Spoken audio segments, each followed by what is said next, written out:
Ambassador, thank you very much for doing this interview, for being with us on Al Jazeera. I wanted to start by talking a little bit about the Manama event.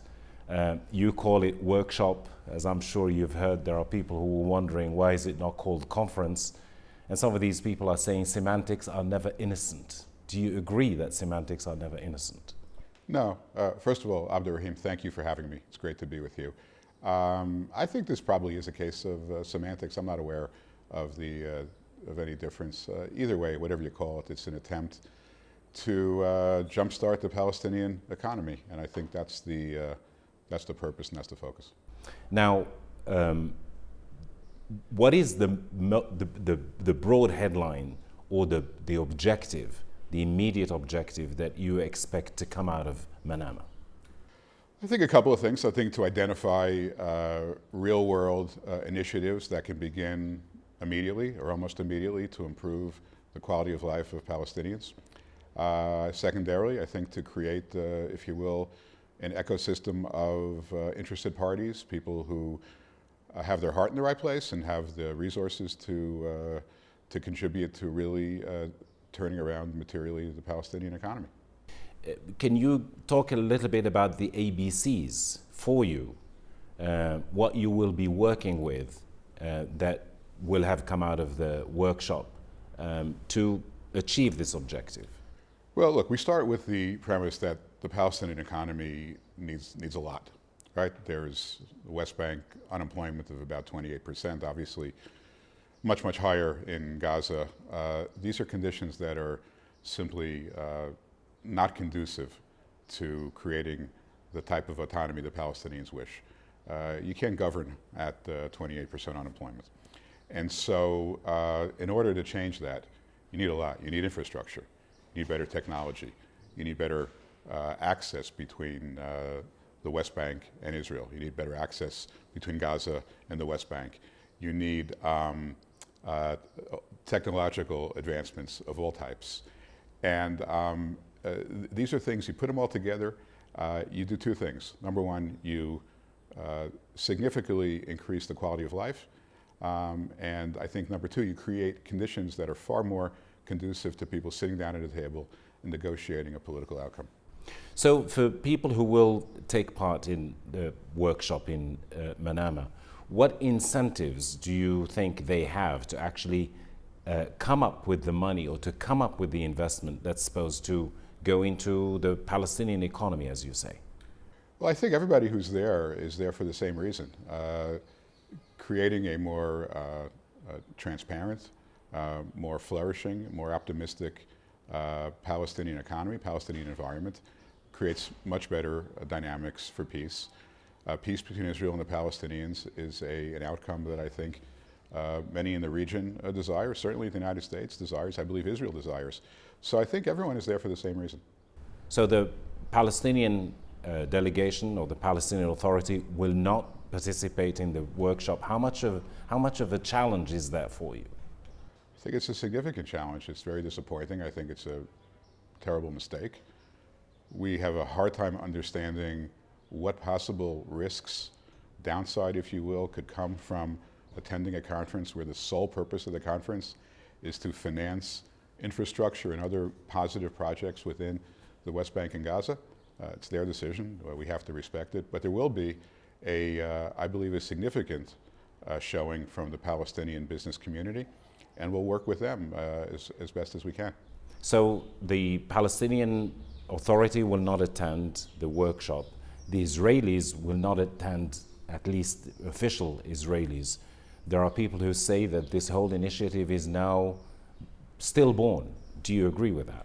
No, I think that with the Palestinian government out of the picture, it makes sense to keep the Israelis on the sidelines for this initial conference or workshop, as we say, just to make sure that it doesn't become too politicized and there's a perception that the Israeli government is somehow negotiating with other governments against the interests of the Palestinians. I don't think they would have done that, but I think it's the right atmospherics, the right balance.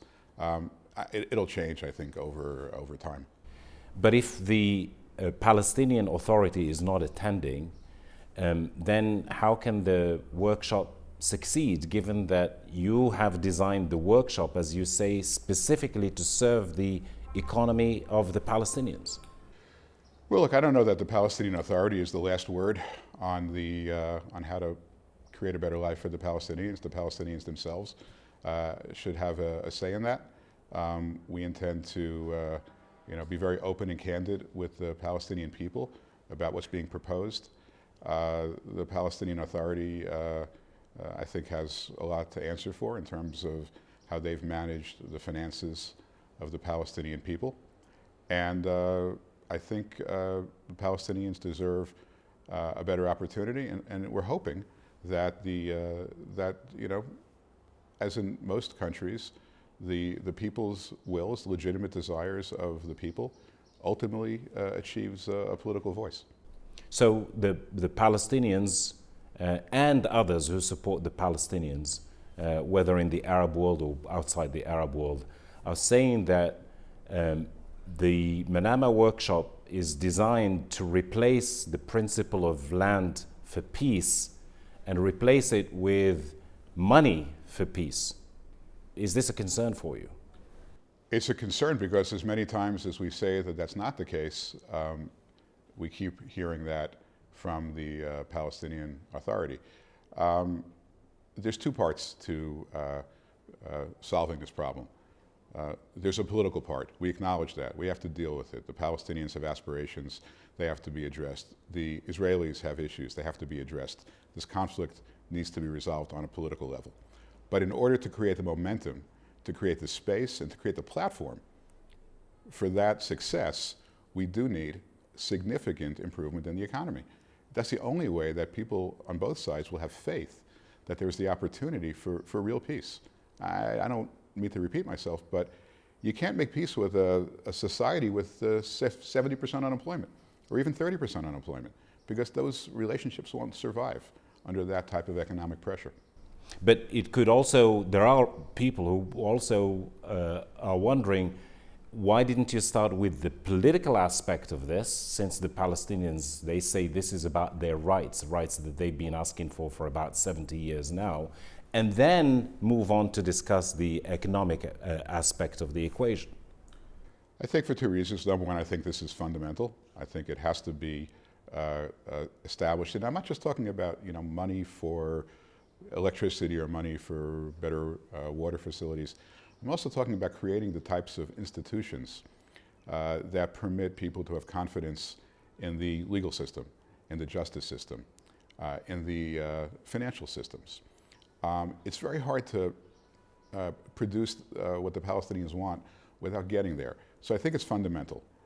In some respects, it's also easier, right? Because it doesn't invoke any of the ancient rivalries of these peoples. And so we think this is the right way to start the momentum. But we've said this over and over again, it's not intended to be a replacement for a political discussion. So let's imagine the Palestinians at some point said, okay, we'll go along with starting with the economic phase first and then talk about the politics later on. Gaza, the situation in Gaza, as you know, very dire situation economically. Gaza is under Israeli blockade. Israel and others, such as the United States, consider Hamas a terror organization. Given all these things, how do you propose to pour money into the economy of Gaza? It's been the challenge of the past decade. It's very difficult. You run the risk of empowering Hamas as against the Palestinian Authority, which, as between them, I think we all agree, Hamas is a worse actor. You run the risk of sabotage of various projects, as we've seen in the past. But you have to keep trying to find ways to at least create basic opportunities for the people there. Lots of smart people are working on it.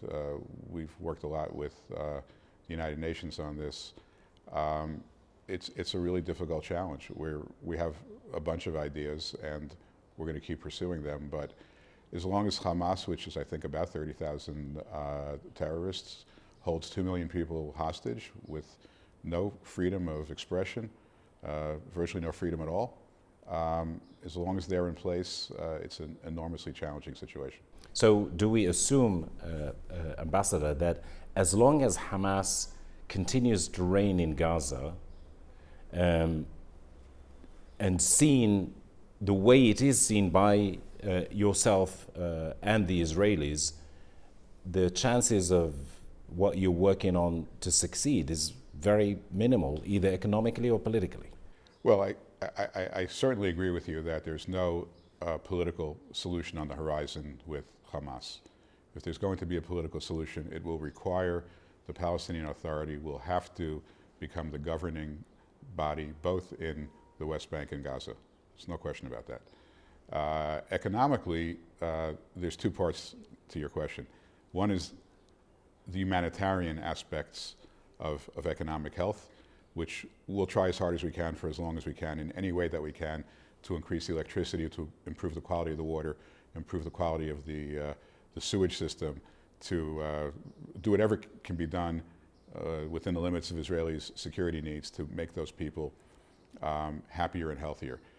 The big picture in terms of a major economic advancement with Hamas in place, it's very challenging, and it's a shame because the same beautiful beachfront you see in Tel Aviv that has spawned so much tourism and so much investment and so much development is exactly the same beach that exists 60 miles to the south in Gaza. There's no good reason why Gaza can't have all that and more, and Hamas is keeping it from happening. Mr. Ambassador, talking of Israel, the economic situation is, they have a very good economic situation.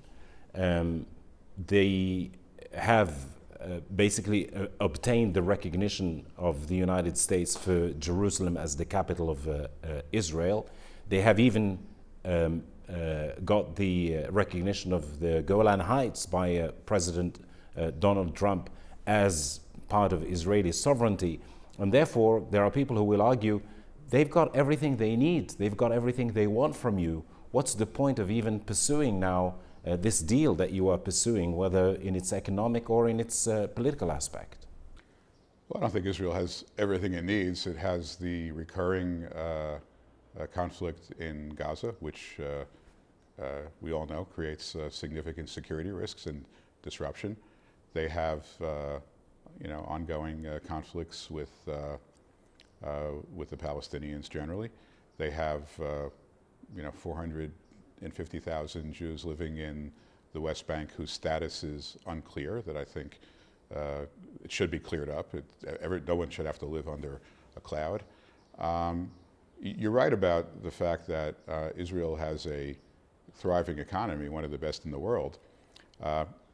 One major reason for that, freedom. It's free, it has a transparent economy, it has world-class education, and it's a great example for, I think, the region, especially for the Palestinians, as to why they could do so much better. Palestinians are every bit as enterprising, creative, and intelligent as Israelis. It's not that there's something wrong with the Palestinians, there's something wrong with the government that's holding them back. Ambassador, you said the Israelis are free, and because of their freedom, they've achieved the economic success that they have achieved. That raises the question, a lot of people will be saying, well, the Palestinians are not free, they live under Israeli occupation, and therefore, how do you expect someone who lives under occupation, someone who is not free, to achieve that potential? Well, look, first of all, the Palestinians have had the opportunity to begin to self-govern in areas A and B. They've begun to establish systems for governance. My point was that those systems are highly flawed. There is no freedom of speech. People are subject to arrest without notice and without due process. There's no real government incentives to business. There is a concentration of wealth in favor of the political elites against the average person. And so those are I think, are the flaws. Look, I think the situation right now is certainly suboptimal. I mean, the Palestinians are living in a state of limbo. There's lots of reasons for it. We don't need to go into all the reasons. We might not even agree on all the reasons, but whatever those reasons are, we all agree they should be improved and ideally to be fixed. So I do agree with you that the Palestinians will do better under different circumstances and better circumstances. I also think that that begins with what's happening in Manama. Ambassador, there are people who will say there are other countries in the neighborhood, countries that are allies of the United States. They're not free, and they are states. They have their own independence, though. Why can't that apply to the Palestinians, give them their political rights, and then they can discuss the issue of the economy with you? The answer is, in short, the risks are too high. I've said this before, the last thing the region needs, whether it's Israel, Jordan, Egypt, or anyone, the last thing anyone needs is a failed Palestinian state between Israel and the Jordan River.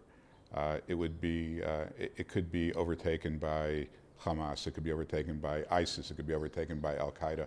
It's an existential threat to the state of Israel, possibly to Jordan as well. We see what's happened with Gaza. You know, there's not a single Jew living in Gaza. Israel controls almost the entire perimeter, whether on the land or the sea. Somehow, there are still rockets that are fired, missiles that are being fired. So Israel has to be really 100% certain that the Palestinians on the West Bank don't turn into the Gaza Strip. And there's no margin of error. And it's not a particular criticism of the Palestinian people, but obviously implicit in that is that the Palestinian leadership has not provided Israel, the United States, or frankly many countries, including many European countries, with the types of assurances that they can run a country in a way that's non-threatening to its neighbors. Ambassador, thank you very much. Well, thank you so much. I really enjoyed this. Thank you. I appreciate it. Thanks very much. Sure.